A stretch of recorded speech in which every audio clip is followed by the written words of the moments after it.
Hello बच्चों, हम linear polynomial के पहले कुछ हमने बेसिक्स के बारे में पढ़ लिया था। अब हम इसके बारे में हम जब इसकी कुछ एक्सरसाइज देखेंगे। एक्सरसाइज से पहले हमारे पास कुछ एक टर्म छूट गया था जिसको मैं आपको क्लियर कर दूं। जैसे जिसे हम बोलते हैं डिग्री। डिग्री मींस होता है किसी भी इक्वेशन, डिग्री मींस होता है किसी भी इक्वेशन का maximum power, maximum power of polynomial या पॉलिनोमियल की डिग्री इक्वेशन है। ठीक है, तो किसी भी इक्वेशन का डिग्री जो होता है वो हमारा मैक्सिमम पावर ऑफ इक्वेशन होता है। एग्जांपल के लिए हम जैसे एक एग्जांपल उठाते हैं, जैसे यहाँ पर 4x की power cube plus 6x square plus 5 plus 5 equal to 0। तो इसमें हम डिग्री देखेंगे तो डिग्री हमारा होता है जो मैक्सिमम पावर है। तो इस पूरे इक्वेशन में मैक्सिमम पावर हमारा क्या दिख रहा है 3, तो इसकी डिग्री क्या हो जाएगी 3। तो ऐसे ही कुछ हमारे सवाल भी है 2.1 में, जिसमें हम देखेंगे पहला सवाल जो हमारा 2.1 का जो पहला सवाल है उसमें हमें बोला है फाइंड डिग्री। हमें कुछ सवाल दे रखा है जिसमें पहला बोला हुआ फाइंड डिग्री बोला हुआ है। ठीक है, फाइंड डिग्री बोला हुआ है। तो ये पहला सवाल जैसे देखेंगे हमारे पास पहला सवाल लिखा हुआ है 2x square minus 5x plus 3।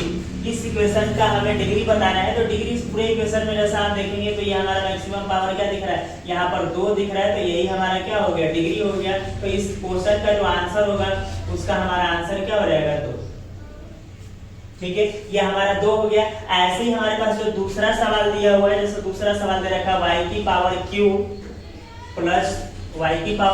Plus 2y plus 1। अब इसमें हमारा जो इसका आंसर होगा, इसका जैसे आप भी बता सकते हो, इसमें देख सकते हो कि मैक्सिमम पावर हमारे पास क्या दिख रहा है इस सवाल में, तो मैक्सिमम पावर हमारे पास क्या दिख रहा है 3। तो इस सवाल का जो हमारा आंसर क्या हो जाएगा 3 हो जाएगा। ठीक है, ऐसे ही हमारे पास जो थर्ड सवाल है, थर्ड सवाल में हमारे पास 9 है। अब 9 का इसमें हमें देखना होता है कि इसमें हमारे पास ये हमारे क्या है, ये कांस्टेंट है, और कांस्टेंट का हमारे पास जो डिग्री होती है वो क्या होती है 0 होता है। तो ये हमारा इसका आंसर क्या हो जाएगा 0।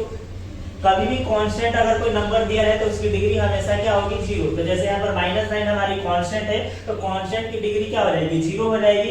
ऐसे ही हमारे पास जो इसका फोर्थ सवाल और फोर्थ और आखिरी सवाल है 4z माइनस का 3। अब इसका जो आंसर हो जाएगा, जब इसमें देखेंगे जहां पर कोई अल्फाबेट है और वहां पर कोई पावर नहीं है तो उसकी पावर क्या होती है 1। तो इसकी डिग्री हमारी क्या हो जाएगी, इसकी डिग्री हो जाएगी 1। ठीक है, क्योंकि इसके पूरे इक्वेशन का जो मैक्सिमम पावर है वो क्या है 1 है, तो इसलिए इसका डिग्री क्या हो जाएगा 1। तो इस तरीके से ये हमारा पहला जो 2.1 का क्वेश्चन नंबर फर्स्ट जो था ये हमारा क्या हो गया, खत्म हो गया। दूसरा सवाल हम कुछ अगले वीडियो में देखेंगे।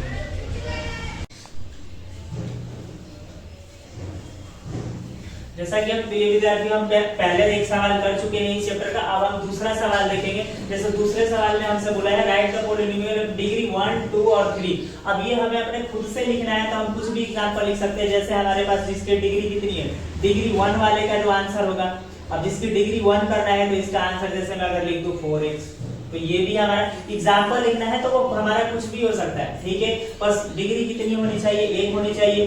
दूसरा जैसे हमें लिखनी है डिग्री कितनी होनी चाहिए, जैसे हमें 2 डिग्री वाले लिख रहा है तो जैसे मैं इसको लिख सकता हूँ 3x square plus 4x plus 6, कुछ भी लिख सकता हूँ। बस हमारे पास डिग्री कितनी होनी चाहिए 2 होना चाहिए। एग्जांपल लिखना है तो वो एग्जांपल हमारे पास कुछ भी हो सकता है। तीसरा सवाल जैसे कि अब हम इसकी तीसरा पार्ट जैसे हमारे पास डिग्री कितनी होनी चाहिए 3 डिग्री वाला होना चाहिए। तो हमारे पास जो इक्वेशन हो जाएगा डिग्री कितनी होनी चाहिए 3। तो डिग्री मतलब मैक्सिमम पावर, तो मैक्सिमम पावर हमारे पास कुछ भी एग्जांपल लिख दूंगा x की power cube plus 4x plus 5, कुछ भी हो सकता है। यहाँ पर हमारे पास डिग्री कितनी होनी चाहिए 3। तो ये हमारा ये सवाल हो गया, एग्जांपल है, ये हम कुछ भी लिख सकते हैं। ठीक है, अगला तो हम क्वेश्चन नंबर 3 करेंगे। 3 में हमसे पूछा हुआ है कोफिशिएंट। ठीक है, और कोफिशिएंट के बारे में बता दूं कि कोफिशिएंट ये होते क्या है। तो कोफिशिएंट होता है कि अल्फाबेट के साथ जो नंबर मल्टीप्लाई होता है वही हमारा क्या होता है कोफिशिएंट होता है। यानी कह सकते हैं कि numbers with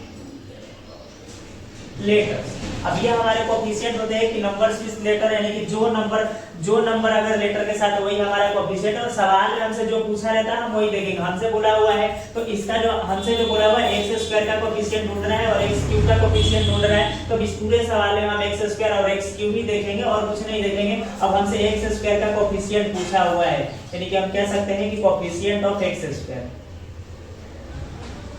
coefficient of x square. तो इस सवाल में हम एक्स स्क्वायर देखेंगे, एक्स स्क्वायर हमारा कहाँ है, यहाँ पर है, तो इसका कोएफिशिएंट क्या हो जाएगा, नंबर जिसके साथ मल्टीप्लाई हो हमारा क्या हो गया 6 हो गया। उसके अलावा हमसे बोला है कोएफिशिएंट ऑफ एक्स क्यूब, तो हम यहाँ देखेंगे कोएफिशिएंट ऑफ एक्स क्यूब। तो कोएफिशिएंट ऑफ एक्स क्यूब देखेंगे तो अब एक्स क्यूब पूरे इक्वेशन में देखेंगे तो एक्स क्यूब कहाँ है, यहाँ पर है, तो एक्स क्यूब हमारे यहाँ है, तो उसके साथ जो साइन के साथ हम नंबर यूज करते हैं, जैसे साइन हमारे यहाँ -3 है, तो ये कोएफिशिएंट ऑफ एक्स क्यूब हो गया। तो इस तरीके से हमारे सवाल नंबर 2 और सवाल नंबर 3 खत्म।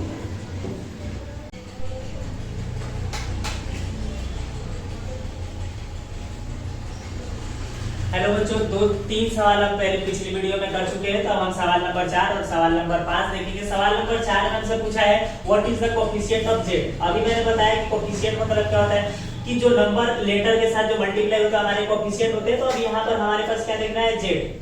अब इस पूरे इक्वेशन में जेड ढूंढेंगे कि जेड है या नहीं है। अगर जेड है तो ठीक है, नहीं है तो उसकी कोएफिशिएंट हमारी क्या हो जाएगी, 0 हो जाएगी। तो यहाँ पर हम देखेंगे कि इस पूरे इक्वेशन में हमें क्या है कि पूरे इक्वेशन में हमें कहीं जेड देखने को नहीं मिल रहा है, क्योंकि यहाँ 4z स्क्वायर है, तो सॉरी 4z क्यूब है, और यहाँ पर 4z स्क्वायर है, और यहाँ -11 है। तो इस पूरे इक्वेशन में हमें कहीं पर जेड देखने को नहीं मिल रहा है। तो कोएफिशिएंट ऑफ जो हमारा जेड हो जाएगा, कोएफिशिएंट ऑफ जेड जो हो जाएगा, coefficient of z equal to क्या हो जाएगा, 0, क्योंकि इस पूरे इक्वेशन में कहीं z है ही, और z है ही नहीं, तो उसकी कोएफिशिएंट क्या होगा, 0।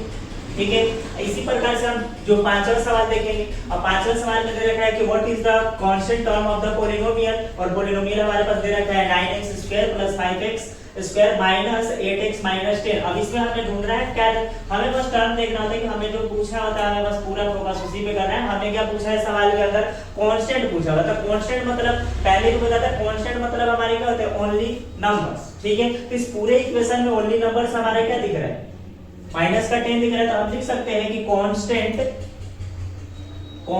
Of polynomial